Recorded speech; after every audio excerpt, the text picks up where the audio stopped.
suave. Suena el bongo. Hazme un tumbao que el ritmo lo pongo yo. Pops and the Reeds. Look at this dude.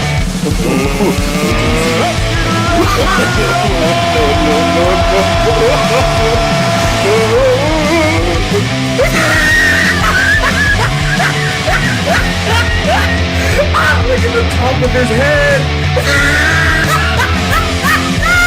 Look at his lips. Pops and Reeds. Do we need to get closer to it?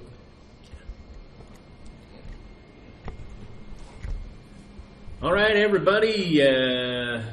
This is the Pops and the RICAN show. Only we're missing the RICAN, and so I guess it's just Pops Gone Wild today. I don't know. Anyway, I'm Pops, and the dead space is where the RICAN usually goes. And I'm the RICAN, or I'll say, and I'm the RICAN. I don't know how he says it. Anyway, this is Pops and the RICAN show, and we are in for a fun time today because we are visiting with a couple of the comics that are in town for an event at Joker's Comedy Club, downtown Indy. And so for you all, Max and Karen, and Ron is he's at the moment. He's someplace in the hotel, and if he's like me, he's napping. I don't know how old Ron is. He's not that old. But I look for a good excuse to nap anytime I get, especially when it's raining. Yeah. And it has been raining like crazy. So anyway, Karen, Max, welcome to the Pops and the RICAN show. Well, thanks for having us on. Thank you for having us. Well, let me first of all, we'll throw this out. Tell me, you can decide who goes first, and you know, if you want to arm wrestle, if you want to arm wrestle over it, I'll draw a crowd and we'll make wagers. As the host and MC of the show, I'll lead the way. I'll guide us through the evening. Thank you, Max. Through the podcast. It's quite the trooper, taking one for the team already. Okay, I'm gonna go first. So Max, tell us a little bit about where you're from and how did you get started in comedy? Okay, I'm from St. Louis, Missouri, and we're in some pretty exciting times right now. I don't know if you follow sports at all, but a few nights ago, St. Louis won the highest murder rate in America. Yeah, that's a good thing. Yeah, we won that, and that was a good win for us. And the Stanley Cup too. That was cool, I guess. I started comedy 5.5 years ago at the Funny Bone in St. Louis. That's still my home club.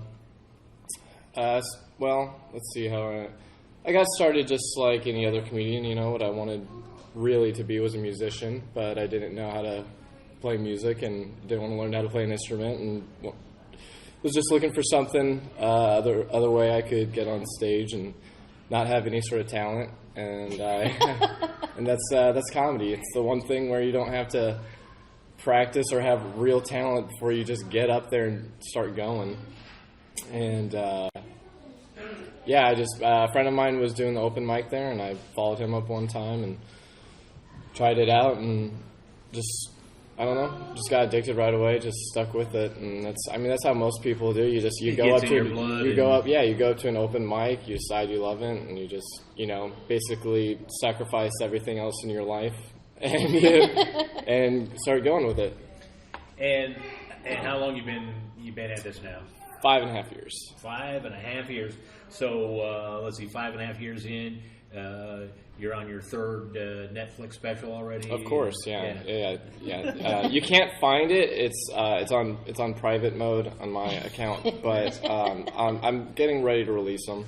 They don't know that you've got them there ready to go. Yeah. It's under Bill Burr. But that's me. Karen, tell us a little bit about you. Where are you from, and how did you get started in this mess? I'm from Dayton, Ohio. I actually was living. I just moved back to Dayton. I'd been living in Chicago, and I'd been doing improv a lot. and I got started in stand-up because when I moved back to Dayton, we didn't have improv there, and I needed a hobby. So I thought, well, I'll just try. Stage doesn't scare me anymore, so I'll just try and see. And I actually did my first show at the Dayton Funny Bone, which is not my home club, but that's the first time I got on stage, and I thought, oh, this isn't too bad. So your home club in Dayton is at Wileys. Yeah. Mm-hmm.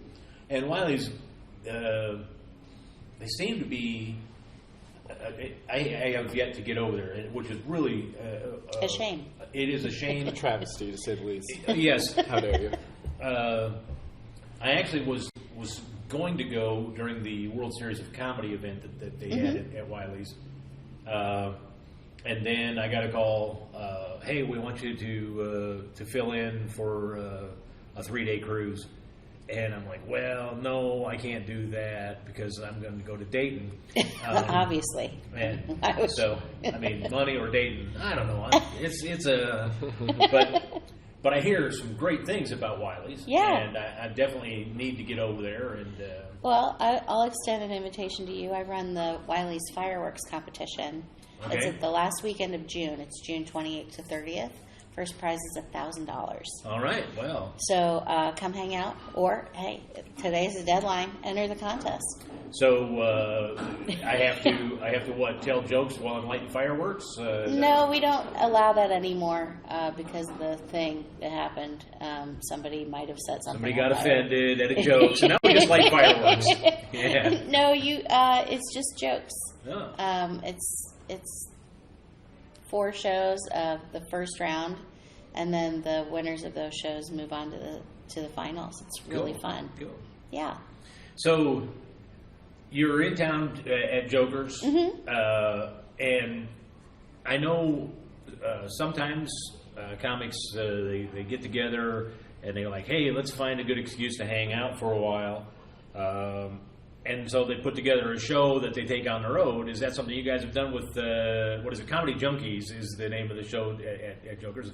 Is that a show you guys put together so you can all hang out and spend time with a bunch of friends? Or No, Ike is the producer of it. Yeah. Obviously, and he's the manager of the Joker's. But he's the producer of it, and he's the one just booking it. So, I mean, it's not really, like I said, like we had all just... we're all just meeting each other for the first time, he just sort of brought us together. But I mean, yesterday was the first day we all just got in. So I mean, we hung out at the club, and then, I guess we're hanging out doing this. So it was more of a, we're hanging out because we're doing the show rather than vice versa. But You could do worse. yeah, I mean, come on. We're pretty fun. we're a fun group when we're totally awake. Yeah. well, that's what I will say. I've been doing comedy for just at 20 years, a little over 20 years, and there are times when you meet comics and it just clicks, and there's times where you meet a comic and he's like, I don't know if I even want to get to know you.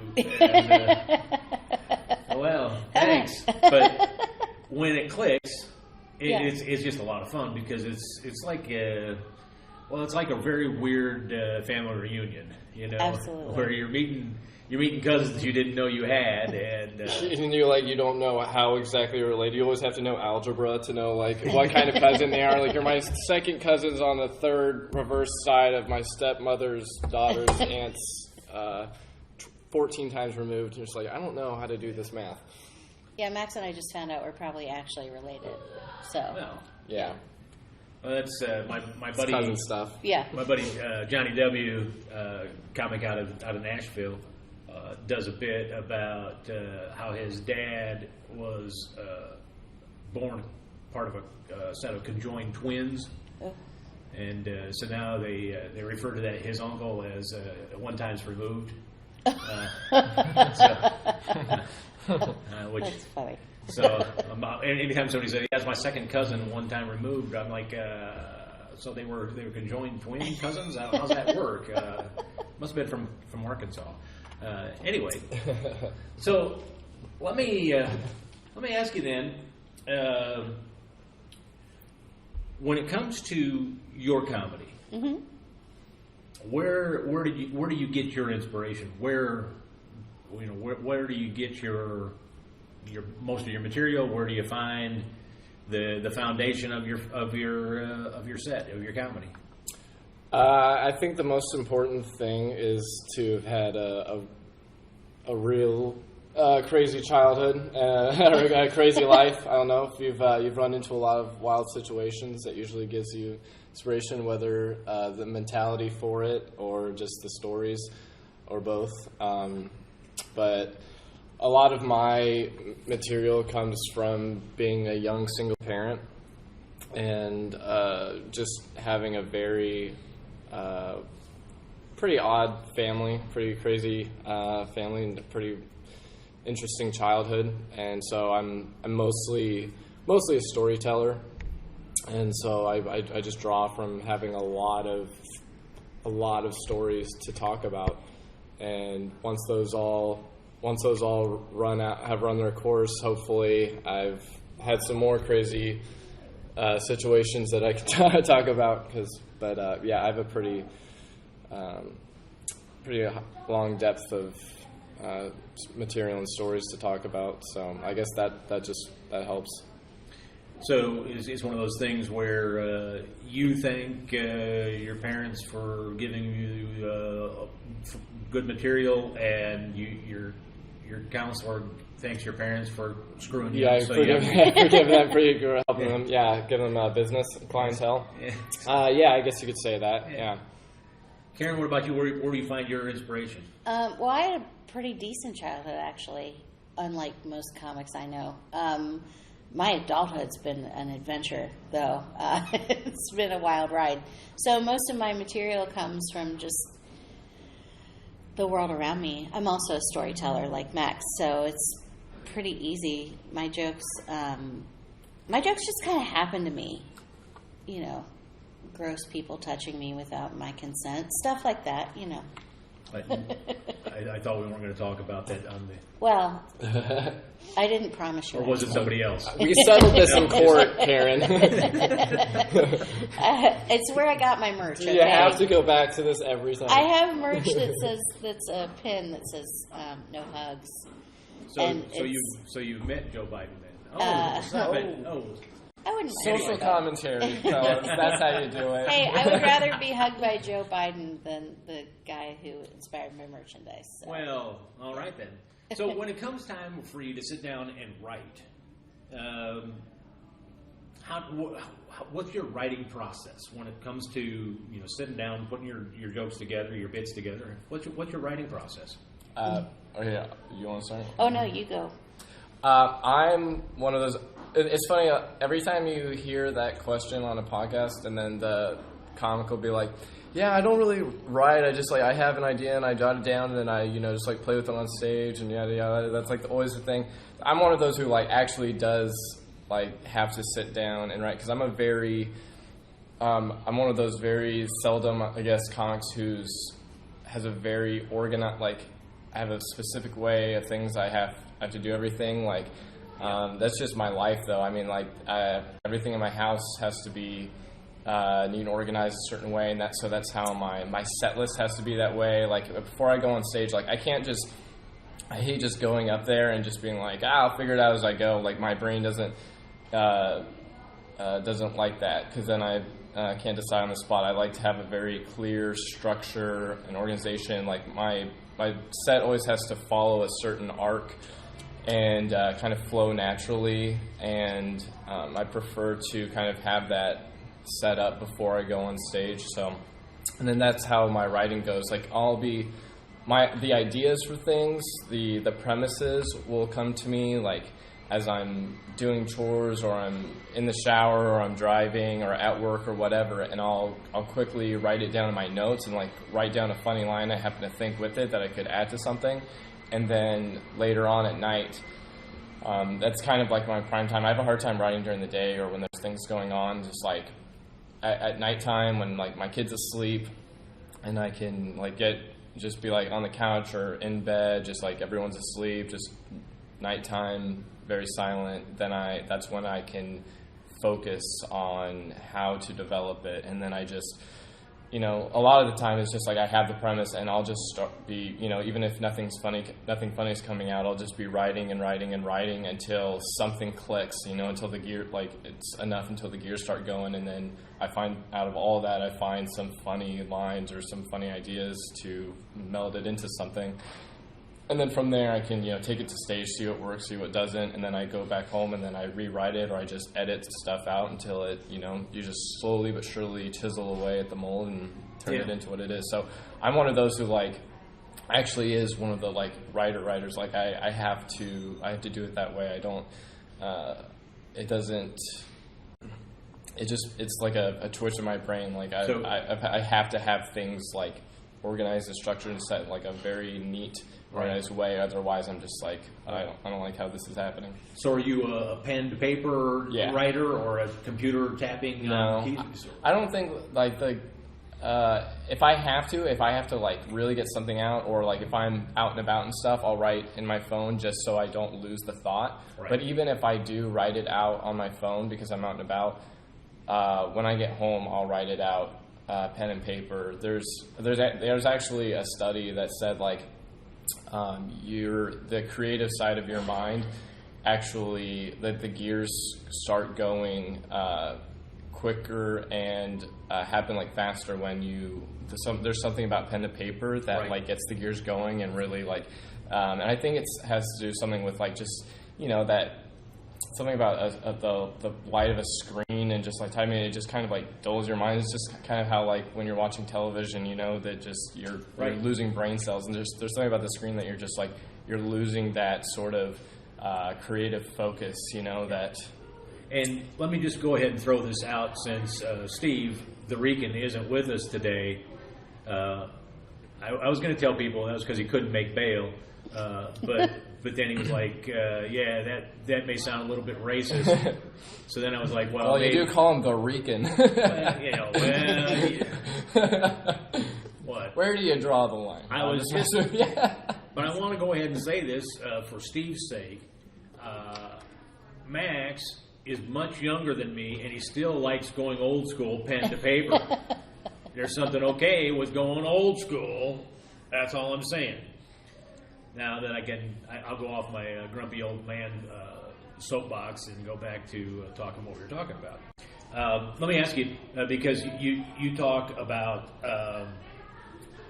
when you try something out on stage and then you go back home and work on it a little bit more.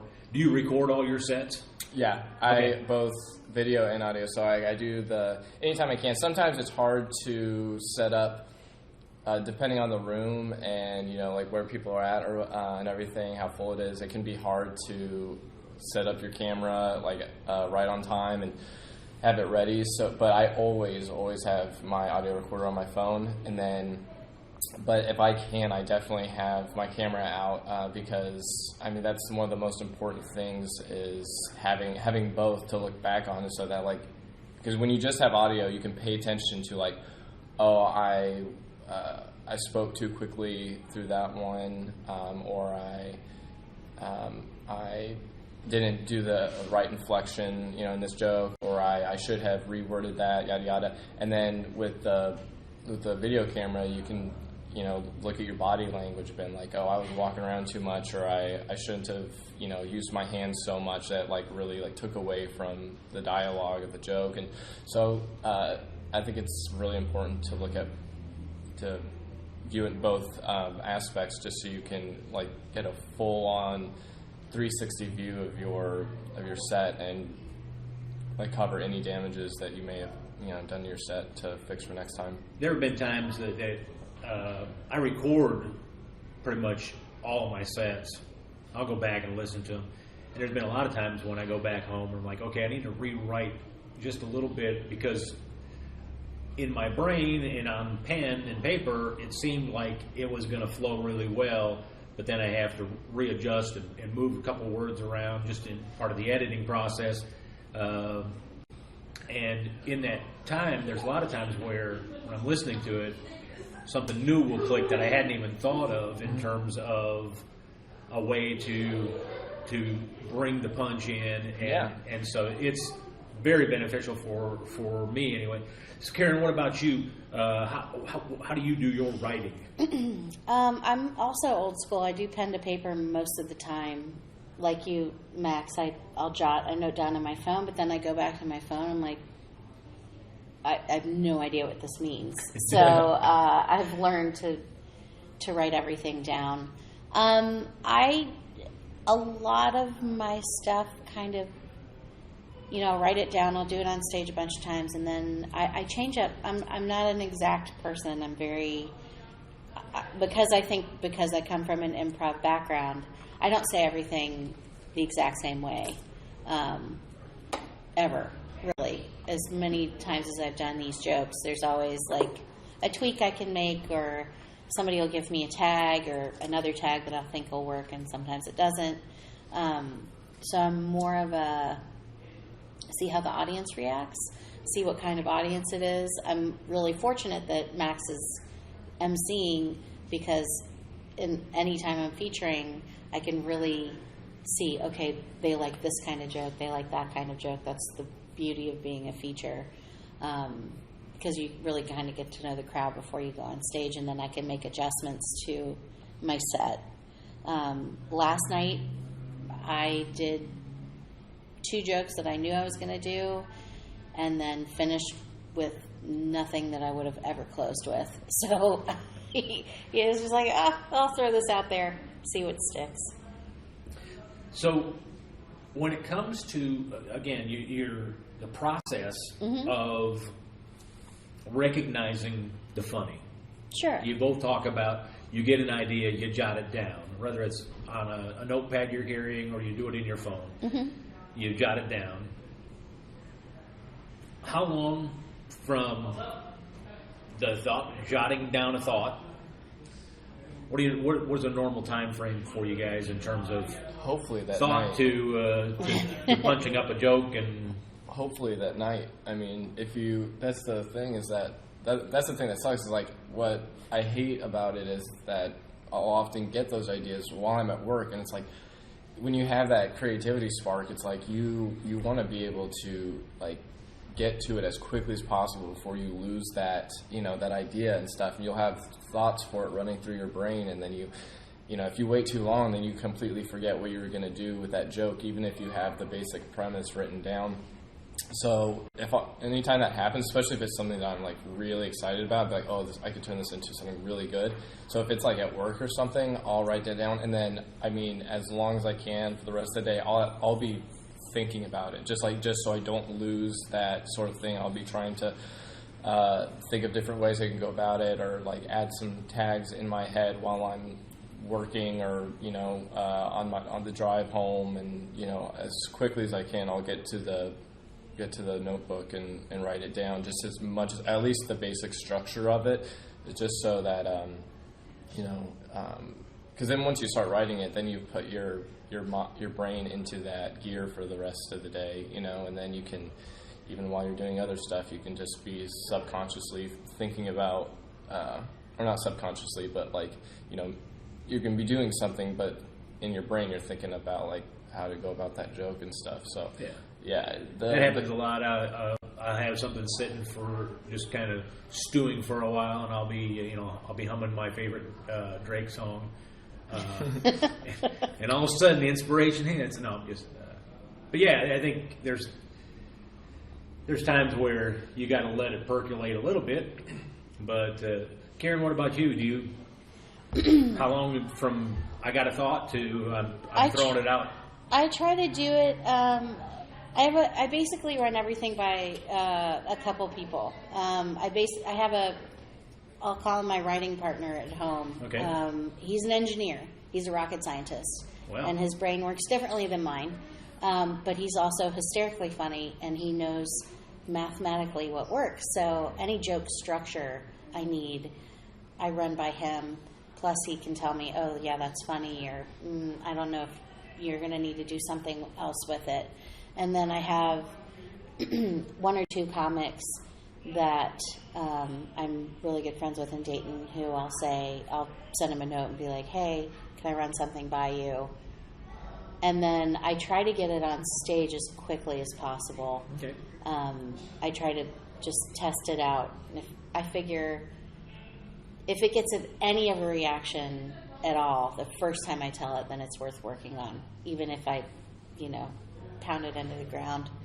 But it really helps to have somebody whose brain works differently than mine to say, oh yeah, I like this, but you really need to set this part up a little differently, or have you thought about where this is going or where it fits in your set?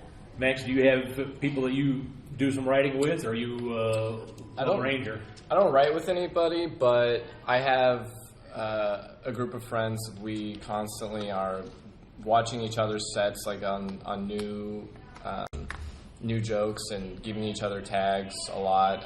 My friends like Nathan and Scott and JC were like three people that are constantly like, hey, you should like flip this, or you should add this tag to that, or you should tell that sooner, and then what, blah blah blah. So we don't really like write together, but we're always there to like see our new jokes and like help each other with the rewriting of it and editing and so forth. But that's what I love about workshops. Like at the Funny Bone, anytime there's like sometimes it'll be like storms, like just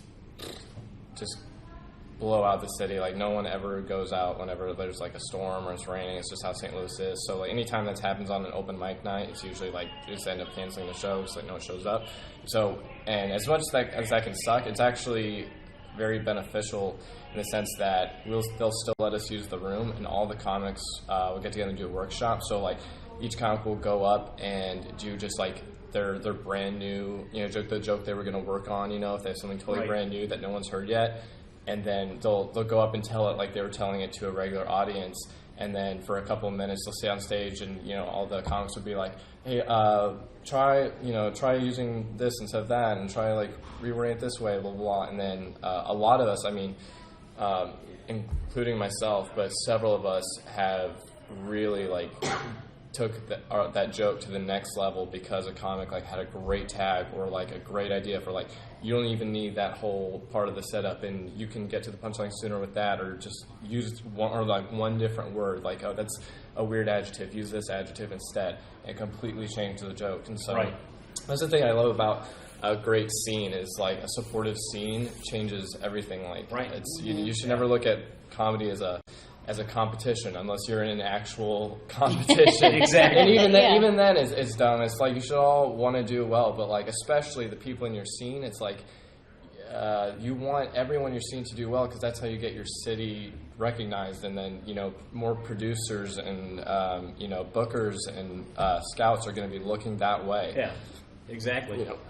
And I think that is an important thing, and I'm glad you said it, because we've got comics, we've got people, not necessarily comics. There are some that I'm not sure why they listen to the Pops on the RICAN show, but I know we've got people around the country that will listen to the podcast, and it's an important thing for us to mention is when you do your part to build that sense of community in the comedy community, and you are supportive to other comics, and you bring along that supportive nature, there's something that happens. And Jokers is a great place here in Indy, where the comics that you'll see on an open mic, or the comics that you'll see coming out, it's a very supportive environment. And that's where great things can happen. And so let me ask you this: what do you think is the best piece of advice that somebody gave to you, either when you were first getting started or someplace along the way now that you've been doing it for a day or two? What's the best piece of advice somebody's given to you about your comedy career? All right, I guess I'm just going to do the start on all these. Okay, let's see. Well, a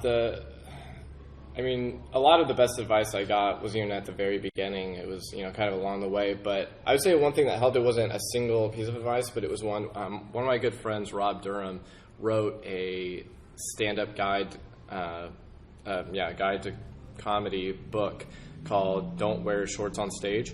And it is a really, really good book for people just starting out. And I mean, you should always take any advice with a grain of salt because not everything works exactly for everybody. But it's a really great way to like just know the ropes of, you know, if you're someone that wants to get started in comedy, but like you really just need that extra push, that motivation. You want to know at least kind of what you're getting into to do it. It's a really great book for that. It really just like give you the motivation to get in and get started. But I think the best piece of advice I got that I could give to anybody if you haven't tried stand-up yet but you want to is just do it. Stop waiting. Stop. Like people will put it off for so long, and then it's like straight out of 40-Year-Old Virgin when he's like you're putting the pussy on a pedestal. You know what I mean? He's just like you're building it up to be this huge thing, and it's like it's not. It's just an open mic. It's the more you build up an open mic, the more scary it's going to be, and you're going to bomb an open mic. And the bigger it seems, the worse that bomb is going to feel. Like all you can do is like that, because like that's what my friend told me. He's like, don't. I was like, well, maybe I'll just like hold back for a while. I'll go check some out, and kind of see how I feel. I was like, no, don't. Then you're gonna make yourself more and more nerve-wracked, and it's going to be this big thing when you don't do well. So just go in, just do it, get it out of the way, and know that it's no big deal. It's just an open mic. That's what open mics are for. You're going to bomb. Like you will. We all do. That's what it's for, and it's not a big deal. But the longer you wait, the more it's going to seem like a big deal. So just do it. Yeah. So that's the best thing I could say is that don't like hold it off and turn it into this huge thing like you're getting an HBO special. It's just an open mic. Just get it out of the way. And once you have your toe in the water like that, it's so much easier to make the dive into it and get comfortable with it. The writing will come. Just write 4 minutes, even if you know it sucks, because it's going to suck. Everybody's first 4 minutes just sucks. It's going to be garbage. That's just how it is. So just write that first 4 minutes of garbage and go bomb and learn how audiences react to your material and how you can edit. The writing will come. What's most important is getting comfortable going on stage and whether you do good or not. I know when my son was getting started doing stand-up, I said to him, probably the best piece of advice I can give you is bomb as soon as you can and get it over with. Because you're going to have a lot of times when you're going to bomb. Mm-hmm. But don't be afraid of it. Right. Learn from it. So, yeah. So, and I think if I can sum up your piece of advice, don't be afraid of doing it. Just get up there, do it. Yeah. If you bomb, learn from it. If you do, great. And I will say, my son's first time out, he had a pretty solid set, And I was like, okay, just so you know, they're not all like that. So what was the best piece of advice somebody gave to you, Karen? Do this until it's not fun anymore, and then don't do it. I run an open mic. I run the Sunday comics at Wileys. The piece of advice that I give everybody is just do it. But it's also what I consistently tell people, and what I've learned from a lot of people that are much more famous than I am, is nobody can do what we do. There's a very small percentage of this population that can even speak in front of people comfortably. Right. And the fact that we can not only do that, but we can do that with our own material that we've written and that's funny, like that's huge. That's such a small percentage of people. So when people get down on themselves, like if they don't have a good mic or if their joke bomb that they've been working on for months and that they just can't make it work, it's like, look, pat yourself on the back that you can get up on stage at all. All right.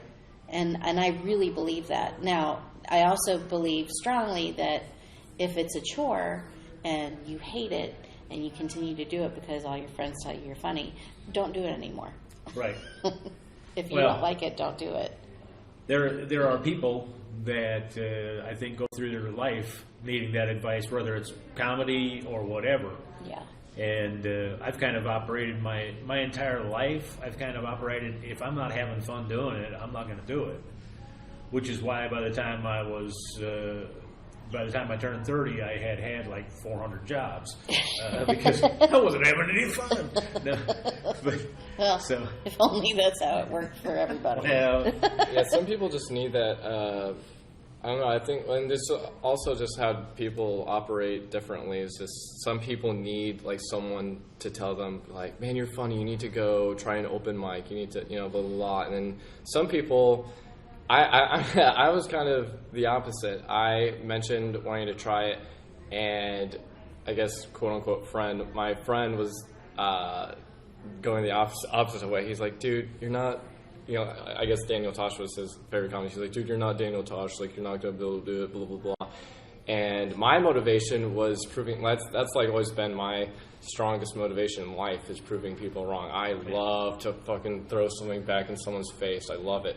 And so I did it and worked hard at it just to, just as a spite almost, and ended up falling in love with it. So I think everybody just needs their own type of motivation. You got to kind of find that motivation. What's gonna get you, really motivate you to do it, and then work really hard at it. so what's next for you guys? You're here in town now for Comedy Junkies, but what's next for you? When I get back to St. Louis from this, well, I'm also a producer at the Funny Bone, so I run a monthly show there called the Best of STL Showcase. Not to brag, but it's the biggest show in St. Louis. It's I've sold out the Funny Bone several times with it, and that show's coming up in a week. So I'm gonna get home, and I'm gonna be, aside from just like local shows and open mics, I'm gonna be working on the last week of your own show is always a lot of the last second, like you got to get on those last ads, you got to do that last push of sending out reminders and email blasts and all that kind of stuff. So I'm going to be doing a lot of that, and then just headlining a couple independent shows there, and then I'll be I'll be featuring at there's a new comedy club in Cape Girardeau. I'll be featuring there next month, or like a month and a half, and then be featuring at Blue Room in Springfield soon. Both those dates are it's between 2 days, so I don't have a confirmed date yet. And then I think that's all I've got at the moment. Maybe like a week at the Funny Bone soon, but I'd have to look. I can't really think right now. Karen, you mentioned the competition that you got coming up. Tell me again when that is. The Wileys fireworks competition is June 28th to 30th. Okay. It's $25 submission. You do not need to send a video, but you are guaranteed a spot on the show, and the first prize is $1,000.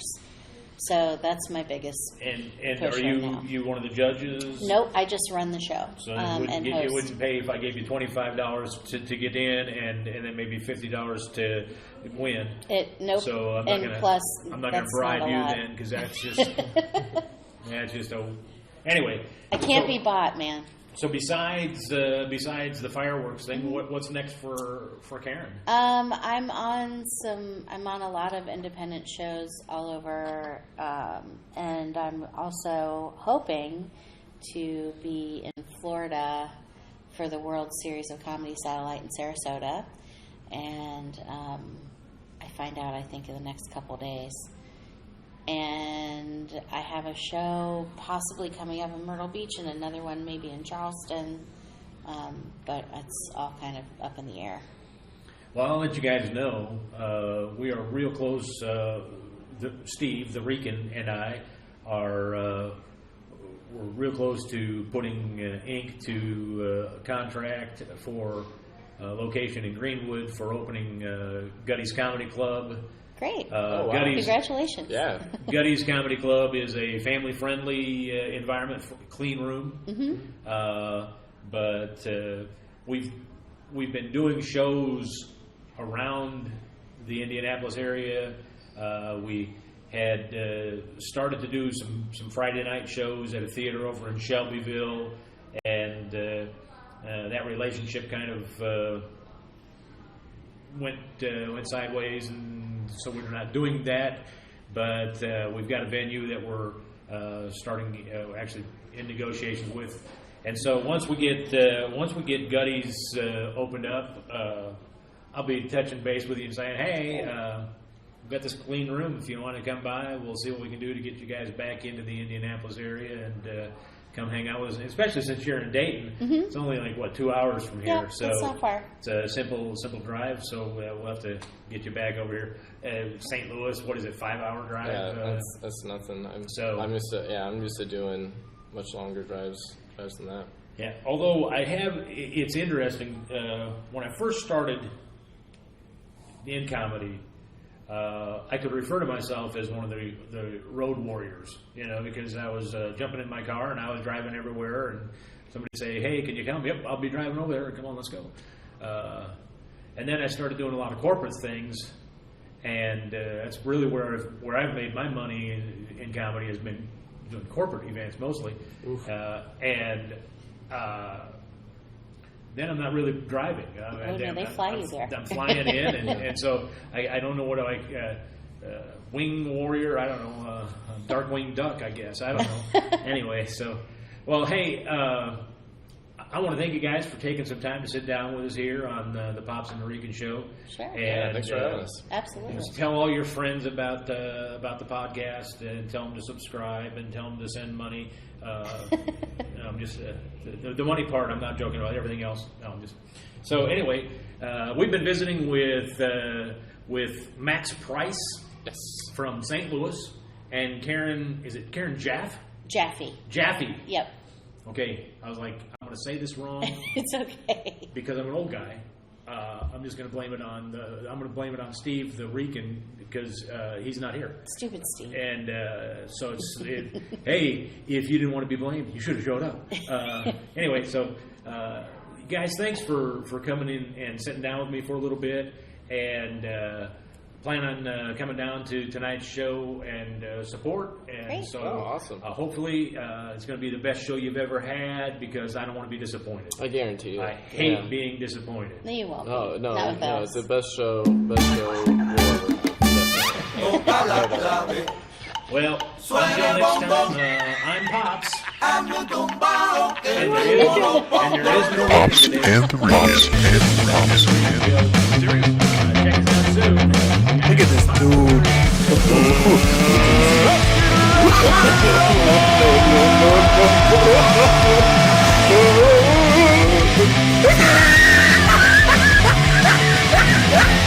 Look at the top of his head. Look at his lips. Pops and RICAN.